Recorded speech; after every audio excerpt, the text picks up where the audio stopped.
fenomena yang terjadi sekarang itu tidak terlepas daripada firman Allah Subhanahu wa taala dalam surat Al-Ibrahim ayat 28. A'udzubillahi minasyaitonir rajim. Alam tara ilal ladzina badalu ni'matallahi wa hallu qaumahum daral bawar.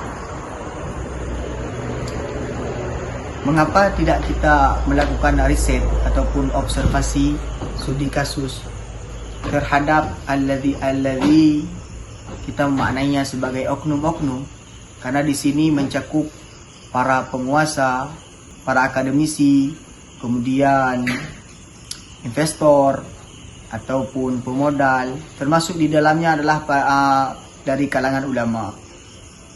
Mereka badalu nikmatullah, memanipulasi nikmat Allah sebagai dengan kekufuran dan mengakibatkan kepada kaum mereka ataupun masyarakat penduduk menjadi krisis.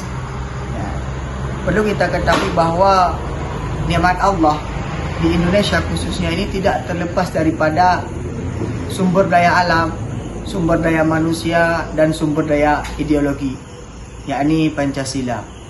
Maka untuk menghancurkan Indonesia cukup dengan menghancurkan 3 sumber daya tersebut.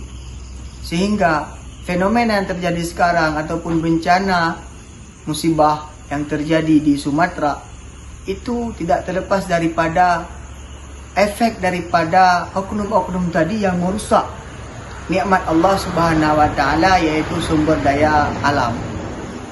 Sehingga banjir yang dialami sekarang adalah ulah daripada oknum-oknum itu tadi, yang dengan ulah mereka itu menjadikan ataupun mengakibatkan masyarakat penduduk menjadi krisis. Ini semua adalah ulah daripada manusia sendiri. Maka musibah yang dialami sekarang itu menjadi teguran ataupun ujian kepada mereka orang-orang yang taat kepada Allah Subhanahu wa taala, dan menjadi bala kepada orang-orang yang maksiat kepada Allah Subhanahu wa taala. Semua ini juga sesuai dengan yang Allah sampaikan dalam surah Al-An'am ayat 65, mengatakan bahwa huwal qadiru ala ayyab'atha 'alaikum 'adzaban min fawqikum aw min tahti arjulikum. Yakni katakan oleh Muhammad bahwa Allahmu ini sanggup untuk melakukan apa saja.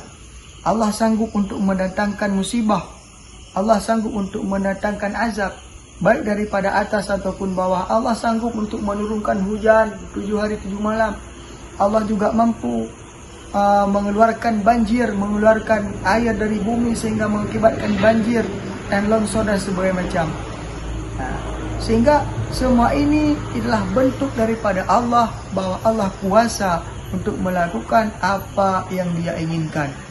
Maka kita sebagai umat Nabi Muhammad SAW, dan kita semua adalah hamba-hamba Allah yang taat, yang beriman kepada Allah, tentunya kita kembali kepada Allah dalam bagaimanapun keadaan kita, dimanapun tempat kita, dan siapapun diri kita. Kita ingat bahwa kita masih memiliki Allah yang senantiasa bersama kita, orang-orang yang sabar.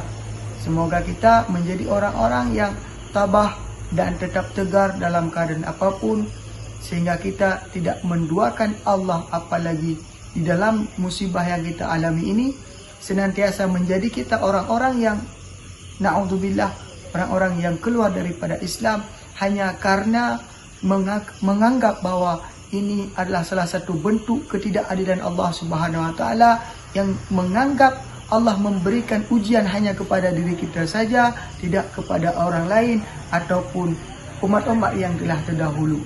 Semua yang kita rasakan sekarang juga telah dirasakan oleh umat-umat yang terdahulu, oleh pendahulu-pendahulu kita. Maka teruslah bersabar dan tetap tegar terhadap musibah, selalu kembali kepada Allah, selalu mensyukuri apa yang telah diberikan oleh Allah Subhanahu wa taala.